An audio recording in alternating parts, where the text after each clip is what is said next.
The playground was deserted, save for the whispers of the wind rustling through the swings. Officer James Donovan paused, his flashlight cutting through the shadows as he patrolled the area. It was supposed to be a routine stop, just another tick mark on his nightly route through the city's most neglected corners. But tonight felt different. A flicker of movement caught his eye. He swung his flashlight to the far end of the playground beneath the slide and froze. There, huddled on a rusted bench, was a small figure, trembling against the biting cold. A little girl, no older than 12, clutching a tattered backpack to her chest. James took a step forward, heart hammering. "Hey, sweetheart, are you okay?" The girl's eyes snapped open, wide and fearful. She backed away as much as the narrow bench allowed, her thin frame shuddering with every breath. Please don't take me away," she whispered, voice cracked with exhaustion. James's heart clenched painfully. The words, laced with terror, cut through the silence of the night like a blade. He crouched down, careful to keep his voice gentle. "I'm not here to hurt you. My name's James. What's your name?" "Ava," she breathed, barely audible. "Ava," he repeated softly, as if tasting the weight of her name. "I just want to help." But Ava shook her head violently. "They'll take me, like they took Marcus." She hugged the backpack tighter, eyes darting around as if expecting monsters to leap from the shadows. James frowned. "Who's Marcus?" But Ava only turned away, curling into herself. James stayed kneeling, a million questions racing through his mind, each one darker than the last. Before he could speak again, she whispered, "Just leave me here." James stood, torn. He could feel the weight of his badge, the duty it carried, but also the fragile thread of trust she'd just extended. One wrong move and she'd vanish into the night like a ghost, and he'd never see her again. "I'll be back, Ava," he said softly, stepping away, "and I promise, I won't let anyone hurt you." As he turned, the chill of the night air gnawed at his resolve. But the image of that tiny figure, alone and trembling, stayed with him long after he'd left the playground behind. Ava's words echoed in his mind. "They'll take me, like they took Marcus." James knew he had to find out what happened to her, because sometimes, even a cop's duty had to bow to something greater, the call of a broken child crying out for help. The next morning, James pulls every record he can find, and discovers that Marcus, Ava's brother, has been missing for over a year. James's coffee sat cold and untouched on his desk. The precinct buzzed around him with the usual hum of early morning activity, phones ringing, officers chatting, and the occasional shout from the holding cells, but he blocked it all out, eyes glued to the screen in front of him. Marcus Stevenson, missing, age 10. Last seen entering a group home, December 13th, 2023. The boy's face on the screen looked eerily similar to Ava's. Same deep brown eyes, same curly hair framing a solemn, guarded expression. He glanced at the date again. It had been over a year since Marcus disappeared, swallowed by the system like so many other lost children. "Who are you, Marcus?" James murmured, scrolling through the report. He found only scraps of information. No family, except for Ava. Mother, undocumented and deported. No father listed. The boy had been placed in a temporary group home after being separated from Ava, but a month later, he was moved. The records didn't say where, just a single, unfeeling line. Case transferred. New location unknown. James cursed under his breath, the unease from the night before knotting tighter in his chest. Something was off. Case transfers didn't just happen without a trail, not without a reason. A knock on his desk jolted him out of his thoughts. He looked up to see his partner Linda watching him curiously. "You've been staring at that screen for hours. What's up?" James hesitated. He trusted Linda. They'd been partners for nearly 5 years, and she was as straight-shooting as they came. But something about Ava's case felt fragile, like a delicate web that would crumble under too much pressure. "Just a cold case," he said noncommittally. but Linda's sharp gaze didn't waver. "Uh-huh," she said slowly. "And what kind of cold case has you pulling up old foster care records?" James leaned back, rubbing a hand over his face. He was too tired to be cautious. "I met a kid last night," he admitted quietly. "She's homeless, sleeping in a playground. Says her brother was taken by the system." Linda's eyes narrowed. And? "I think the system lost him," James finished, the words tasting bitter. "Or worse." A long silence stretched between them. Then Linda sighed, crossing her arms. "So, what's your plan? This isn't our jurisdiction, you know that. I'm not going to drag her through the mud if I don't have to, but I need to know what happened to Marcus. If there's a way to reunite them—" "James, you're talking about going up against child services." Linda's voice dropped to a warning tone. "You've seen what happens when cops cross into their territory. You really want to pick that fight?" James looked away, staring at Marcus's unsmiling face on the screen. "I can't just walk away, Linda. That girl, she's terrified. She's out there alone, thinking her brother's gone forever." His partner exhaled sharply, shaking her head.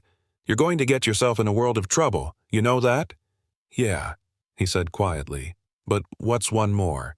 He turned back to the screen. "Can you cover for me? Just for a few days?"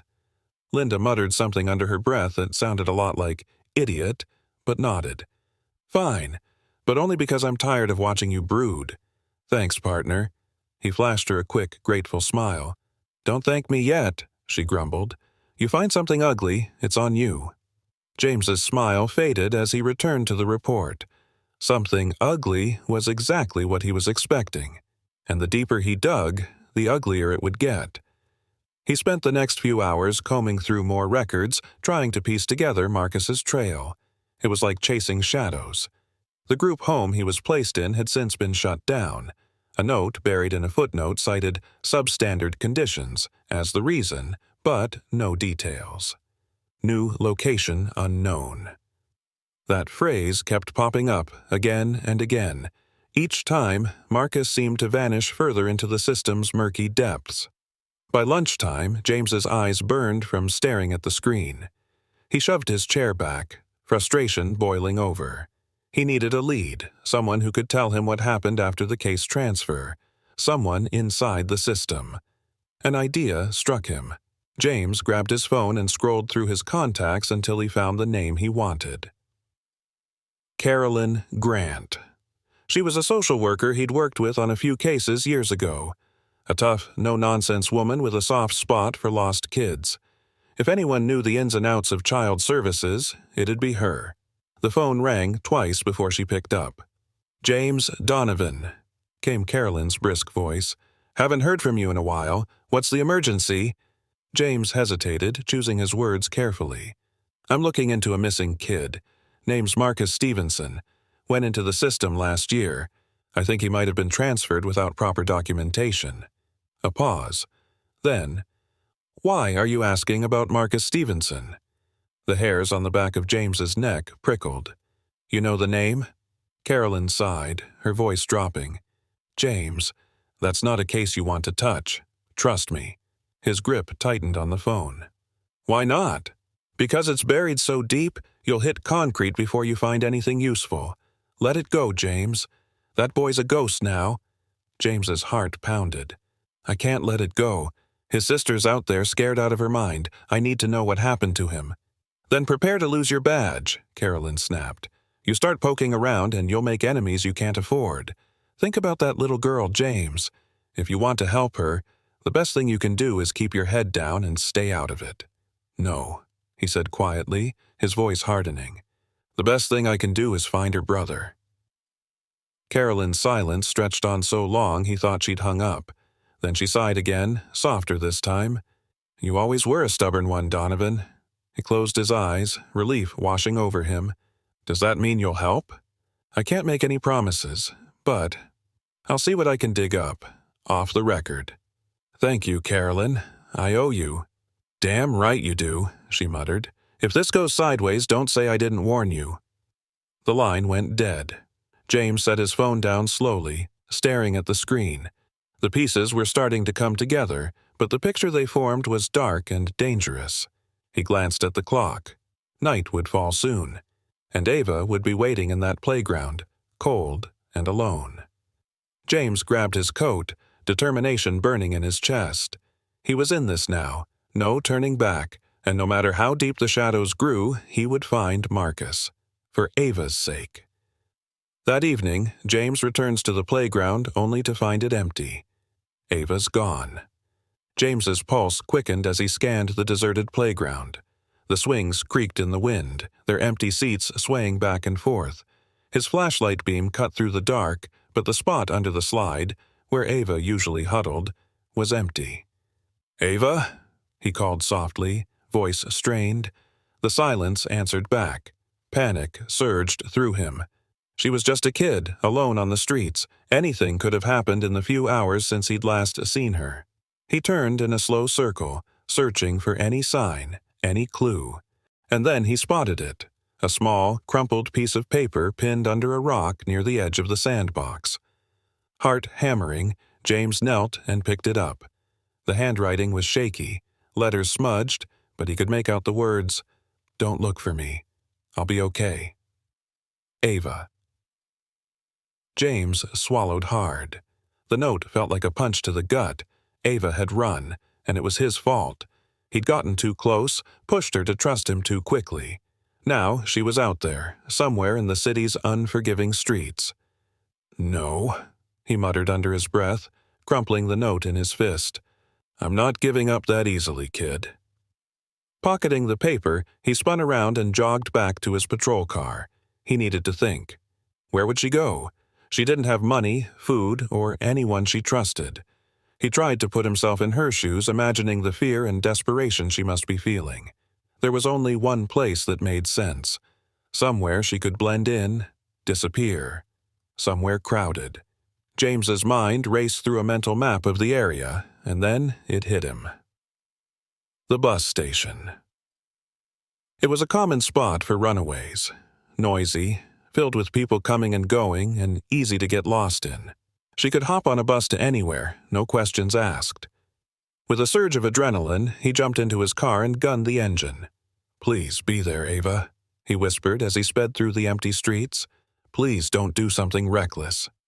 The bus station loomed into view within minutes. He pulled up to the curb and leaped out, ignoring the curious looks from the few late-night travelers milling around. The station was dimly lit, the smell of diesel and greasy food lingering in the air. His eyes scanned the benches, the ticket counters, the rows of buses lined up under flickering fluorescent lights. No sign of her. "Damn it," he cursed, raking a hand through his hair. She was just a kid. She couldn't have gone far. "Excuse me, sir." A soft voice made him turn. An elderly woman in a faded shawl stood nearby, clutching a knitting bag to her chest. "Are you looking for a little girl? Black hair, wearing a red jacket?" James's heart jumped. Yes, I am. Have you seen her?" The woman nodded slowly. "She was sitting on that bench over there, looked like she'd been crying. I tried to talk to her, but she ran off when a man approached her." "A man?" James's stomach tightened. "What did he look like?" The woman shook her head, frowning. Couldn't see much, but he was big, tall, heavy coat. She seemed scared of him. James's pulse pounded in his ears. "Which way did they go?" She pointed toward the alleyway behind the station. She ran that way. He followed her. A chill ran down James's spine. Ava was being hunted, and he was already minutes behind. "Thank you," he called over his shoulder, already sprinting toward the alley. He skidded to a stop at the entrance, peering into the darkness. The alley stretched long and narrow, lined with dumpsters and graffiti-covered walls. No sign of movement. But there, a small, muddy footprint in the slush, and beside it, a larger print. They'd been here, recently. James drew his flashlight and started down the alley, every nerve on edge. The darkness seemed to close in around him, swallowing the faint sounds of the city beyond. He forced himself to breathe evenly, scanning every shadow. Halfway down, a soft whimper reached his ears. He froze, heart leaping. "Ava?" he called softly. The whimper came again, this time sharper, fear and pain. James turned the corner, and his blood ran cold. Ava was backed against the wall, eyes wide with terror. A hulking man loomed over her, one meaty hand clamped around her wrist. She struggled, but he was too strong. The man's face twisted in anger as he yanked her closer, hissing something James couldn't hear. "Hey!" James's shout echoed down the alley. The man's head snapped up, eyes narrowing. For a split second, they locked eyes, and then he shoved Ava aside and bolted. James didn't think. He ran. "Stop!" he bellowed, chasing the man down the narrow alley. The guy was fast, surprisingly agile for his size, weaving through trash cans and debris with practiced ease. But James was faster. The alley opened onto a side street, and the man veered sharply to the left. James pushed harder, closing the distance. His hand shot out, fingers grazing the back of the man's coat. Suddenly, the man twisted, swinging a heavy fist. Pain exploded in James's jaw, and he staggered back, vision blurring. "Stay out of it, cop!" the man snarled, then turned and took off again, disappearing into the night. James blinked, shaking his head to clear the dizziness. Blood dripped from his split lip, but he ignored it, panting heavily. "Damn it," he muttered. Whoever that guy was, he was gone. But he had to focus on Ava. He turned back, heart in his throat. She was huddled on the ground, clutching her wrist, tears streaming down her face. The sight nearly undid him. "Ava," he whispered, dropping to his knees beside her. "Ava, it's okay. He's gone." She flinched as he reached for her, shrinking away. "Don't touch me," she sobbed, voice high and panicked. James froze, hands hovering helplessly. Okay, he murmured gently. "I'm not going to hurt you, I promise." For a long moment she just stared at him, chest heaving. Then, slowly, the fear in her eyes dimmed, replaced by something raw and broken. "Why did you come?" she whispered. "Why didn't you just leave me alone?" The question hit him like a punch to the gut, because he didn't know the answer. Not really. All he knew was that he couldn't walk away, not from her. "Because you deserve better than this," he said softly. "You deserve to be safe, Ava." She looked away, tears spilling down her cheeks. "It doesn't matter. Nothing matters." "Yes, it does," James insisted, his voice fierce. "You matter." Ava shook her head, shoulders trembling. "I'm just a stupid kid. I can't find him. I can't." "Find who?" James asked gently, even though he already knew the answer. "Marcus," she choked out, burying her face in her hands. I thought if I stayed out here long enough I'd find him, but I never do." James's heart twisted painfully. He reached out, hesitated, and then lightly touched her shoulder.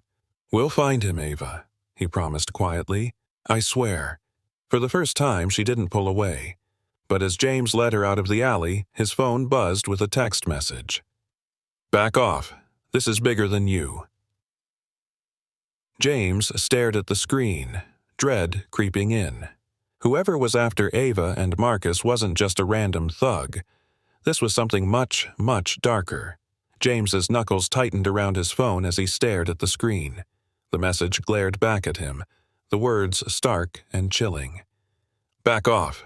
This is bigger than you." For a moment he just stood there, cold dread flooding his veins.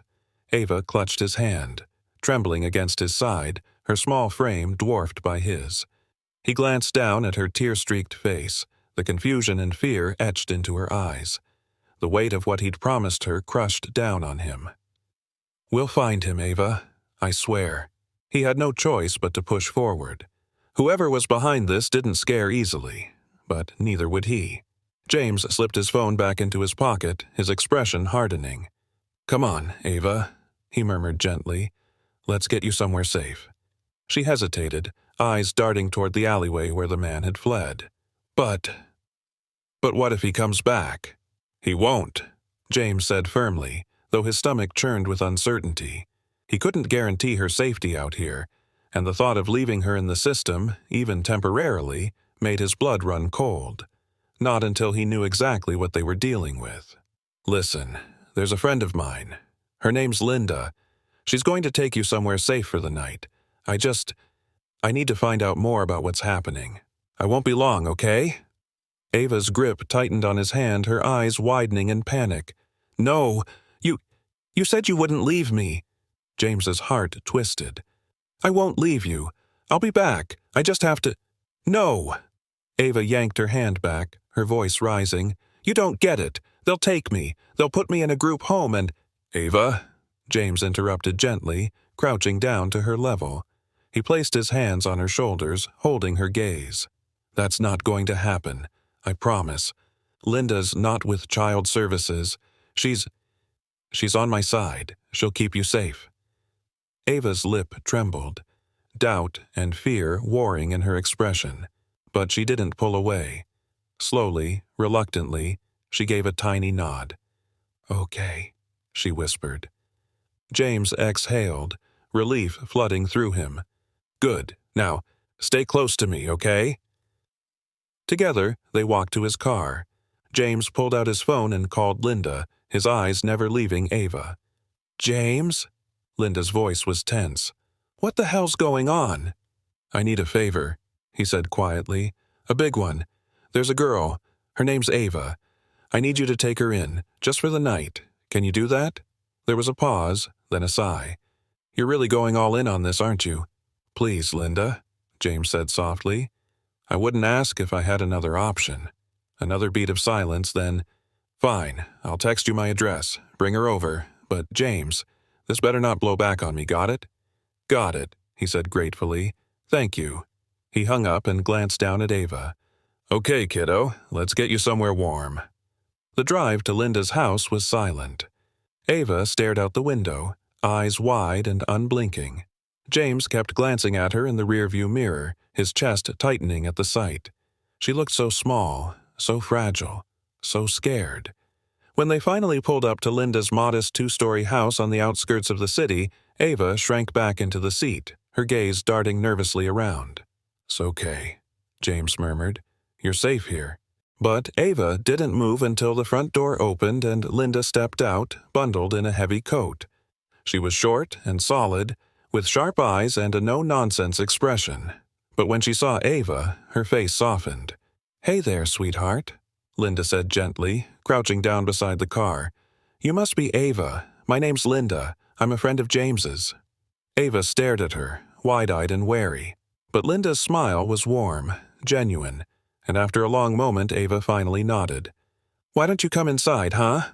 Linda held out her hand. "I've got some hot chocolate on the stove and a blanket with your name on it." James watched, holding his breath as Ava hesitated, then slowly reached out and took Linda's hand. The sight nearly undid him. "Thank you," he whispered as Linda led Ava inside. Linda glanced back over her shoulder, her gaze softening. "Just find out what's going on, James. She deserves better than this." "I will," he promised. The door closed behind them, leaving James alone in the cold. He stood there for a moment, staring at the darkened windows, then turned and walked back to his car. It was time to dig deeper. James's fingers flew over the keyboard, pulling up every record, every file he could find on Marcus Stevenson. But it was as if the boy had vanished into thin air. Every trail led to a dead end. Group homes that didn't exist, addresses that were falsified, names of caseworkers that turned up nothing. It was a mess, a tangled web of red tape and missing information, and the more he dug, the angrier he became. "This isn't incompetence," he muttered under his breath, eyes narrowing at the screen. "It's deliberate." But why? What made Marcus so special? Why separate him from his sister, hide his location, erase his existence? His phone buzzed, and James glanced down, expecting another threat. But it was a message from Carolyn Grant, the social worker he'd called earlier. "James, I found something. Meet me at the corner of 8th and Briar. Don't bring anyone." James's pulse quickened. He grabbed his coat and strode out of the precinct, heart racing. If Carolyn had information, it might be the break he needed. He pulled up to the dark, empty street corner a few minutes later. Carolyn stood under a flickering street lamp, her expression tight and worried. "James," she murmured as he approached, "you shouldn't be here." "What did you find?" he asked, cutting straight to the point. She glanced around nervously, then pulled out a small manila envelope. I got into some old files. You were right. Marcus wasn't just lost in the system. He was moved deliberately. James's heart pounded. Moved where? Carolyn hesitated, then pushed the envelope into his hands. To a facility run by a private organization. They specialize in problem children, kids who don't fit the mold. Problem children? James echoed, his stomach twisting. What the hell does that mean? It means they take kids who are difficult to place, kids with behavioral issues, kids without families, and they experiment on them, Carolyn whispered, her voice trembling. It's all under the radar. Nobody talks about it, but there's a network.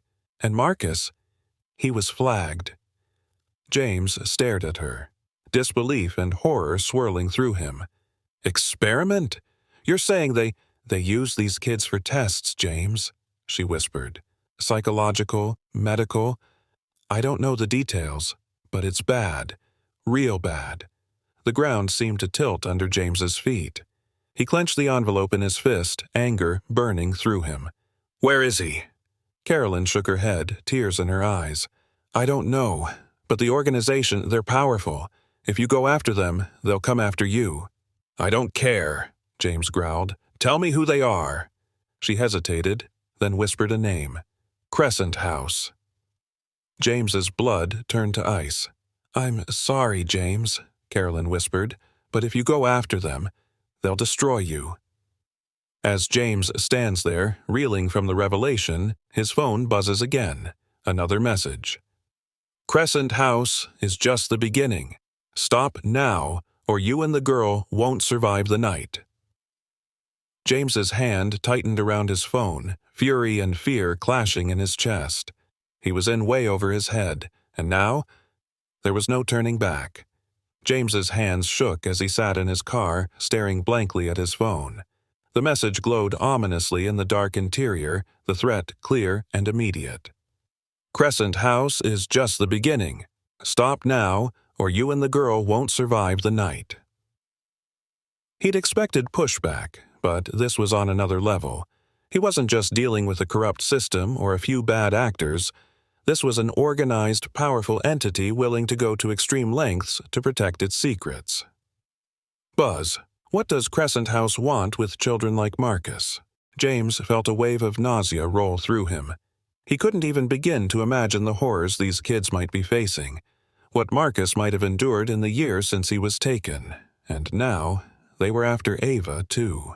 The thought made his blood run cold.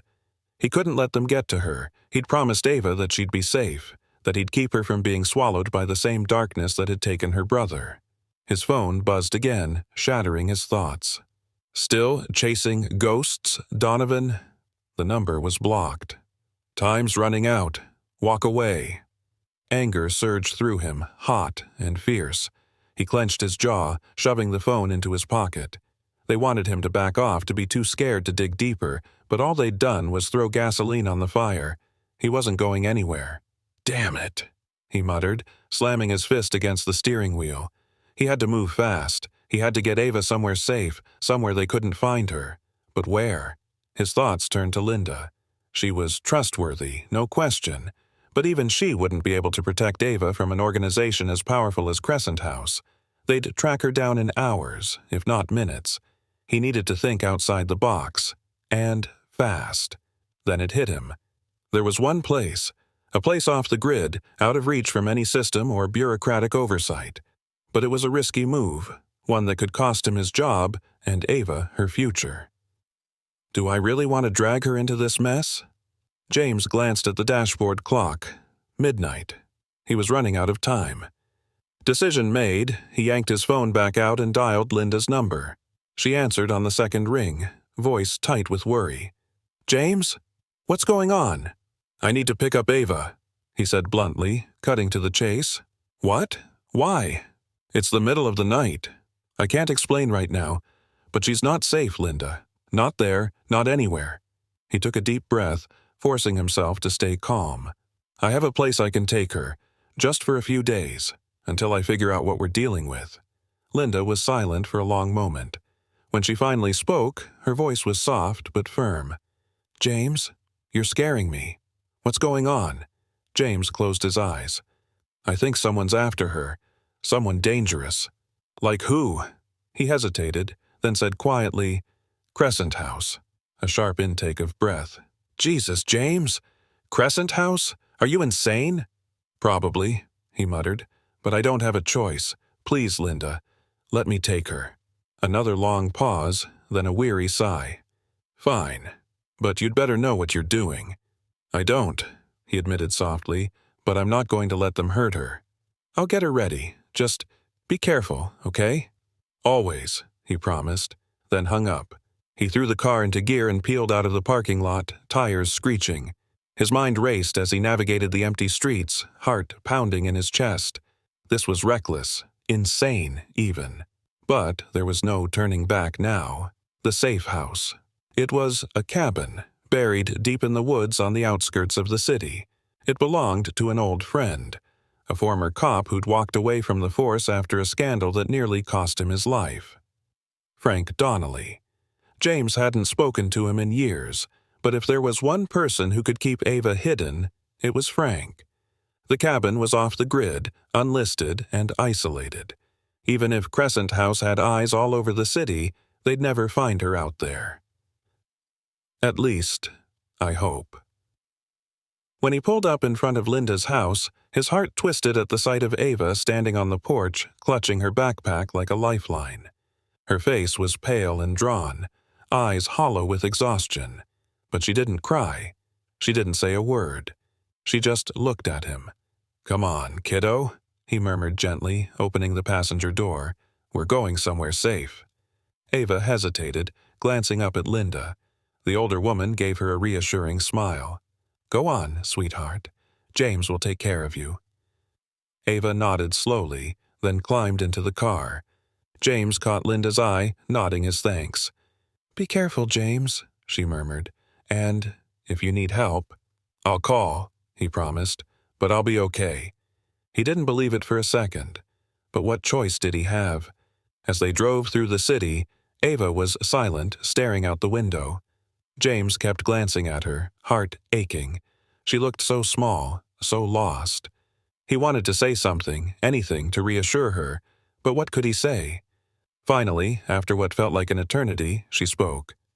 "Where are we going?" she whispered. James took a deep breath, gripping the steering wheel. "A friend's place. It's far away from the city. No one will find you there." She frowned, eyes flicking up to meet his. "Why? Why would someone want to find me?" James hesitated, then sighed. "Because they think you're a threat, Ava, and because they want to use you." Ava's brow furrowed, confusion and fear warring on her face. "Use me? For what?" "I don't know," James admitted quietly, "but I'm going to find out, and I'm going to stop them. I promise."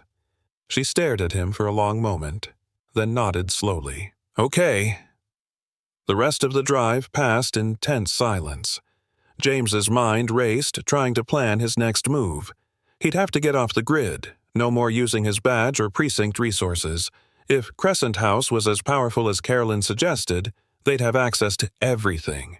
They could monitor his calls, track his movements. And if they know I'm with Ava, his grip tightened on the wheel. He had to be smart, careful. He couldn't let them catch him. They reached the outskirts of the city just as dawn was breaking. The woods loomed ahead, dark and foreboding. James turned off the main road onto a narrow gravel path, wincing at every crunch of the tires. The cabin came into view a few minutes later. A small, weathered structure tucked deep among the trees. There were no lights, no signs of life. Just the soft rustle of leaves and the distant call of birds. "Stay here," James murmured as he parked the car. "I'll be right back." Ava nodded, curling up in the passenger seat. James climbed out, shivering as the cold morning air hit him. He approached the cabin cautiously, glancing around for any signs of movement. Then the door creaked open. "James Donovan," came a gruff voice. "What the hell are you doing here?" James's shoulders slumped in relief. Good to see you too, Frank. A tall, broad-shouldered man stepped out onto the porch, his hair gray and wild, eyes sharp as ever. Frank Donnelly crossed his arms, scowling. You look like hell, Frank muttered. Feel like it too, James admitted. He took a deep breath. I need your help, Frank. It's about a kid. Frank's expression softened slightly. What kind of trouble? James glanced back at the car, then met Frank's gaze, voice low and urgent. The worst kind. Frank's eyes narrowed, his expression darkening. Who's after her? James hesitated, then whispered, Crescent House. Frank went still, then swore softly. You're playing with fire, kid. That's a fight you can't win. Maybe, James said quietly, but I have to try. Because if he didn't, Ava would be lost forever. Frank stared at James for a long moment, eyes calculating, before he nodded slowly. All right, come in. But if they find out you're here, Wakaite, I can't promise I can protect you. James just nodded, heart heavy with determination. I know. He led Ava inside, the warmth of the cabin washing over them. Frank's place was sparse. Bare wooden floors, a few mismatched pieces of furniture, and walls lined with old police memorabilia. But it was quiet, safe, the kind of place where time seemed to stand still. Ava hovered near the doorway, clutching her backpack. She looked so small, so fragile in the soft glow of the lamplight. James's heart ached for her, but he forced himself to stay focused. Sit down, Ava, he murmured gently. Frank's going to help us. She glanced warily at Frank, then shuffled over to the worn couch and perched on the edge, eyes darting nervously around. Frank watched her for a moment, then turned to James. Talk. James took a deep breath, laying everything out. The playground, Marcus's disappearance, Carolyn's warning, and the threat from Crescent House. By the time he finished, Frank's expression had gone from curiosity to grim determination. I know a little about Crescent House, Frank murmured, rubbing a hand over his stubbled jaw. They're bad news. Deep pockets, political connections. They specialize in handling unwanted kids, runaways, orphans, anyone who won't be missed. James's stomach churned. And Marcus? What do they want with him? Experimental programs, Frank said quietly. Behavioral conditioning, psychological testing. They'll break a kid down and build them back up to be whatever they want. A soldier, a spy, a pawn. Ava sucked in a sharp breath, her face going pale. Marcus isn't a soldier, she whispered, voice trembling. He's just a little boy. I know, sweetheart, Frank said gently. But these people, they don't care. They'll mold him into whatever they need. Then we have to stop them, James said fiercely. We have to get him out. Frank sighed, shaking his head. You don't just get kids out of Crescent House, James. Once they're in, they're gone. No records, no trails. They've got a dozen places like that, and they move the kids around constantly. James's jaw clenched. There has to be a way. There is one, Frank admitted slowly, but it's risky. Tell me, James demanded. Frank glanced at Ava, then back at James, voice dropping. We expose them. Go public. Make it so big that they can't hide. James's breath caught. But if we do that, they'll come after her, Frank finished, nodding toward Ava, and you, and anyone you care about. Silence fell, heavy and suffocating. Ava looked up, eyes wide and fearful. You mean they'll kill us? James swallowed hard, heart pounding. Not if we're smart, he said softly. If we do this right, they won't have a choice but to back off. Ava stared at him, lips trembling. And Marcus? James knelt in front of her, taking her hands gently. We'll get him back, Ava, I promise. But we have to be brave, okay? She hesitated, then nodded slowly, tears glistening in her eyes. Okay. James straightened, turning back to Frank. How do we do it? Frank sighed, rubbing his temples. We need proof, hard evidence that ties them to the experiments. And we need someone on the inside. James frowned. Who? There's a woman, Sandra Keene. She used to be one of their lead psychologists. Disappeared a few years back after a scandal. If we can find her, she might have the evidence we need." James's heart leapt. "Do you know where she is?"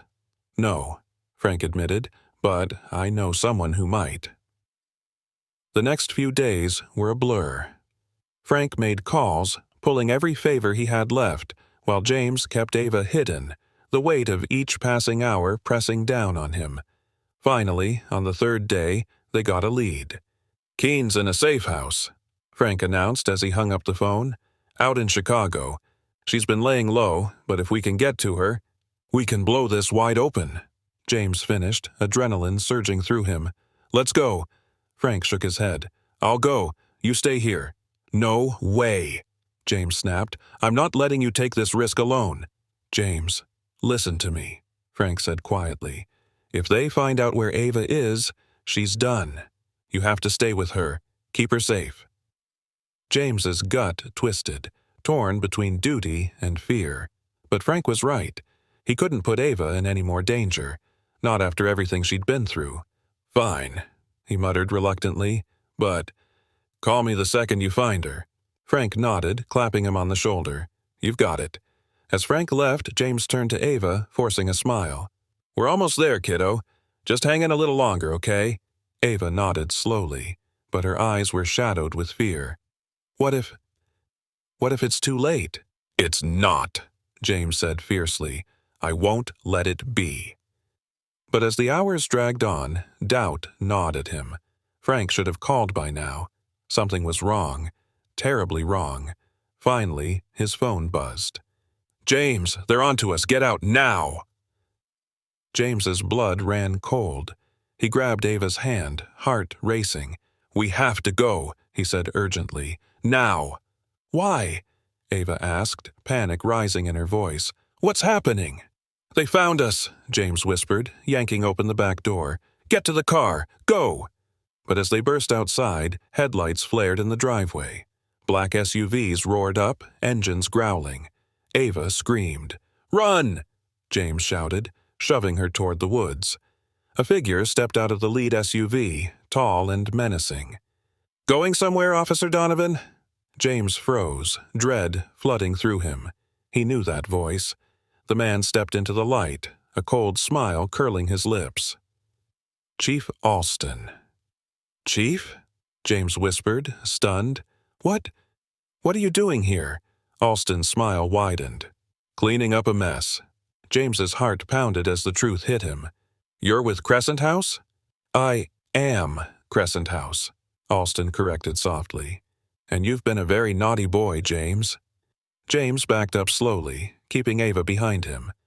"Let her go, Chief. She's just a kid." But she's so much more," Alston murmured, eyes gleaming. "A key, if you will. And now it's time to put her back where she belongs." James clenched his fists. "Over my dead body." Alston shrugged. "If you insist." The gunshot rang out, shattering the night. James's vision blurred as pain exploded in his shoulder. He staggered, gasping, but didn't fall. Didn't let go of Ava.